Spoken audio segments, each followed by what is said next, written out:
ভাতিজা বলছি তুই কি আজকাল ফেসবুক চালাইনো বন্ধ করে দিয়েছু? না আমি একটা ফেসবুকে নিউজ দেখলাম, বুঝলি? দেখেছিস? আমি না জিজ্ঞেস করলি তুই একটা ফেসবুক থেকে কোনো খবর আমার কাছে দিস নে। আসলে তুই এইরকম হয়ে যাচ্ছিস কেন? আমার সেইটা কদিনই এত লোকজনের মতো মারা লাগবে না। তা তুই ফেসবুকে আজ কি লিখেছে একটু কদিনই? বলছি ওই যে আমাদের যে পার্শ্ববর্তী যে দেশ ভারত, আমাদের দেশ মানে আমাদের দাদাদের দেশ, হ্যাঁ ওখানে তো আমাদের অনেকেই আছে, বেড়াতে গিয়েছে। হ্যাঁ সেই কথা না, কথা হচ্ছে সেই যে ওই যে ইলিশ মাছের যে দাম ভারতে প্রচুর পরিমাণ বেড়েছে। এই দাম শুনে আমার তো মনে করো যে খারাপ লাগছে, আমরা খাওয়া দাওয়া কিছু ভালো লাগছে না, কি করবো? ভারতে তো গত বছরও ইলিশের দাম 300 টাকা 600 টাকা কেজি দরে বিক্রি হয়েছে, যেটা বাংলাদেশে জীবনেও হয় না।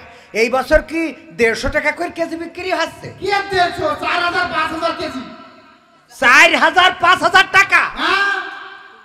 তা তো এখনো যে মোদি দাদা বেঁচে আছে তাই বলতে ভালো, নাকি স্টক করলো কিনা আল্লাহ জানে। আরো তো সামনে দুর্গা পূজা, তো পূজার সময় তো ইলিশ লাগে। এখন এত দামে বিক্রি হলি আমার দাদার তো জান যাই অবস্থা হইয়া যাবে গো। এনো বেঁচে আসে আর বেঁচে থাকতে তার কাছে একটা ফোন কর। এটা ভালো কথা বলেছিস। আসলে মানুষ বিপদে পড়লে একটু খোঁজ খবর নিতে হয়। তুই একটু নরেন্দ্র মোদী দাদার কাছে ফোনটা ধরিয়ে দে। হ্যাঁ কল যাচ্ছে, ইমরান শরীফের কাছে ধরাইস নি তো? নরেন্দ্র মোদী। ঠিক আছে, আচ্ছা তাহলে আমি একটু কথা বলি। ফোন কি রিসিভ করেছে? এখন রিসিভ করিনি, করছে। আচ্ছা এই হ্যালো, এই হ্যালো। হ্যাঁ मोदी जी, है दादा क्या हुआ? वो धोती भी खुल गया क्यों? वो इलिश माছের দাম ज़्यादा हो गया। वो बांग्लादेश को व्यवसायीरा इलिश माছ नहीं देगा।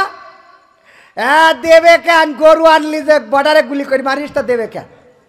গরু আমাকে লাগে একটু বেশি, আনতে গেলে তোমাকে অসুবিধে হয়, তা আমরা ইলিশ ধরিয়ে তোমাকে দেবো কিসের জন্য? পাকামো পাইছাও तो कितना रुपया किलोग्राम हुआ? 7000 रुपया हो गया। हमारी दुख लगिया गया था। वो कई दिन आगे ना तुम पानी छड़िया दिया, कुमिल्ला भी बन्ना हुआ, वो फेनी भी तोलाया गया। हाँ तो तुम्हारा देशेर पानी हमारा देशे छड़िया दिया, क्यों छड़िया दिया? बांग्लादेशेर मानुषेर कष्ट दिवा और आमरा तुम्हाके इलिश खावाबो, पाकामो पाइछाओ। हाँ এত পাকামো মনে করিয়ে না। তোমারা দেশের বর্ডারের কাছে যদি আমাদের দেশের লোক যায় অমনি ঠাস ঠাস করে গুলি করিয়ে মারো কে? আমাদের দেশের লোক কি তোকে দেশ দখল করতে যায়? হ্যাঁ তোকে দেশ তো দখল করতে যায়, তা খামাখা গুলি করে মারিস কে? আগে তো মুসলমান মারতিস, এখন তো দেখছি ডাইরেক্ট হিন্দু মারি দিচ্ছিস। কয়দিন আগে ওই যে স্বর্ণা দাস, আরে কিশোরী, তারে গুলি করার সময় তোকে পরাণ খাইলো না? এ কিয়া হুয়া হে দাদা, তোমারা ধুতি খুল গিয়া না? হ্যাঁ क्यों ऐसा करिया था? ऐसा नहीं करना पड़ेगा। तुम्हारा प्रतिवेशी हमारा प्रतिवेशी, वो प्रतिवेशी प्रतिवेशी मिल থেকে चलेगा तो ठीक हुआ। हमारा देशेर साबिक प्रधानमंत्री तुम क्यों लिया गया था? हाँ उधर भी क्या करेगा? हाँ मेरे देश से अनेक लोग यतीम हुआ था। हाँ तुम उधर भी आश्रय दिया, इधर भी तो अनेक यतीम हो गया ना। পাকামো করার জায়গা খুঁজে পাইস না? পাকামো করার জায়গা খুঁজে পাও না তুমি? প্রতিবেশী প্রতিবেশের মতো থাকবা। গরু দিবা, ইলিশ দেবো, কথা যেন মনে থাকে। तुम गरु देगा तो मैं इलिश देगा, तुम गरु नहीं देगा तो इधर भी इलिश नहीं जाएगा। तुम्हारा देश 10,000 रुपया किलो हो जाएगा, समझ गया ना?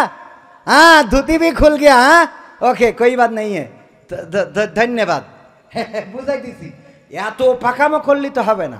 আমরা প্রতিবেশী স্বাধীন রাষ্ট্র, ইচ্ছা মতো বর্ডার খুলে বর্ডারে গেলে গুলি করবে আর ওই ফারাক্কা বাঁধ খুলে দিয়ে আমাকে ডুবাই মারবে, এটা কি মেনে নেবো আমরা? এত পাকামো পাওনি।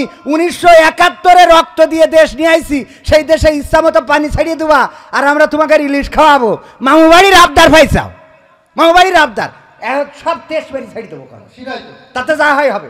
তা তুই এত কথা করছিস কিসের জন্য? আমি কখন কথা বললাম? থাবায় দাঁত খুলে দেবো একেবারে। কথাটা তুমি তুই হয়েছিস তোর চাষির মতো, পা চটকায় ঝগড়া করিস কিসের জন্য? পা চটকায় ঝগড়া করিস কিসের জন্য? পা আমি চটকাইছি? আমি তুই চটকাইছিস, কিটা চটকাই আছে? তুমি যে আমার পা চটকাবো, তুই ধাক্কা দিয়ে আমার ফেলাই দিচ্ছিস বিয়াদব। তুমি আমার আগে পা চটকালে কিসের জন্য? এ হয়েছে ও চাষির মতো, চাষির চরিত্র ওর পরে ভার করিয়েছে। তাহলে বোঝেন আমার বাড়িটা কেমন। ধন্যবাদ সবাইকে। খুশি